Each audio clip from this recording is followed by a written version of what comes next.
All right, welcome back. In this video, we're going to talk all about payment gateways. So the way to set up your payment gateways, if you're still in the process of setting up, you can go through the task checklist or the setup guide on the home page. If you want to skip that area and just go directly to it, you can get to it by going to settings and then payments. If you're in the US, you want to US or any country that allows for Shopify payments.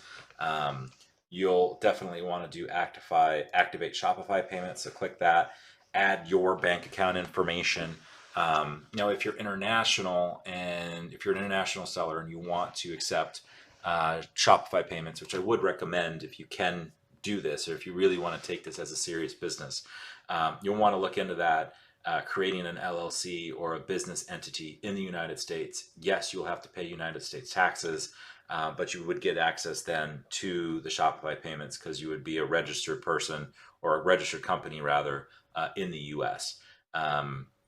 If you don't have access to Shopify payments, then you can see other providers and then figure out which one you do have access to and then connect it through their stuff. So if it's this to checkout, you'll go through and it talks about how you create it, log in, and you'll just follow these instructions. So whatever your country is that accepts, that works in your country, that will integrate with Shopify as a third-party payment provider, highly recommend that you would do that to accept credit cards.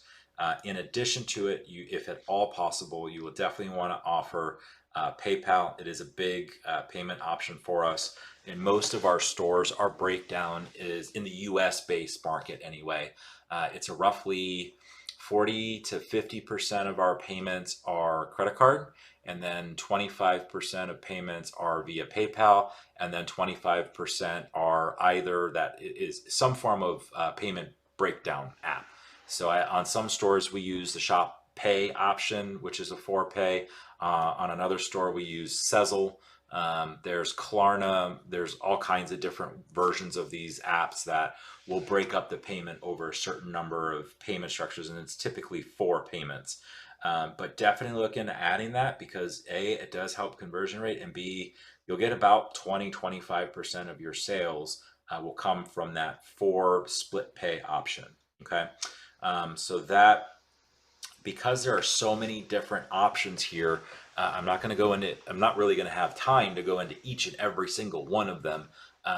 What I can say is if you can get some form of credit card payment option, if you want to market to the US market or the Canadian market, accepting credit cards on your store is a must. If you are looking to do Eastern EU, or Spain, Portugal, that area, you can get away with doing cash on delivery, and you'll need a cash on delivery app for that because in those countries, that's the normal culture, right? That's the normal custom of payment. Not many people have credit cards that are legitimate purchasers there. So think about where you want to market and think about where you are as a seller as far as physical location, and then match whatever is locally, the local payment customs.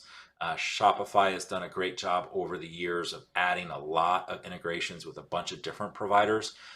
So you may have to do a little bit more legwork than others. Obviously, I'm based in the United States, or so if you're based in the US or Canada, or there's a few other ones that Shopify payments accept, your process is really, really easy. You activate this, you set up PayPal and finish activating it. If you want to add Amazon Pay, you can, and then go from there. All right, so that is really the payment gateways.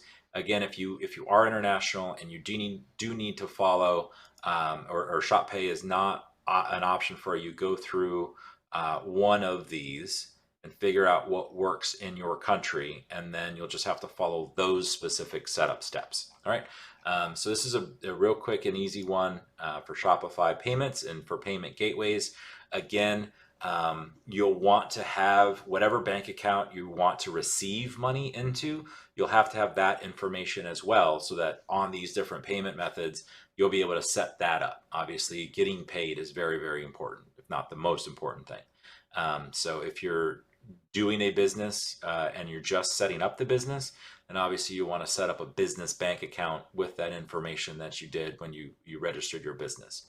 Okay, so that'll do it for this video, and I'll see you in the next one.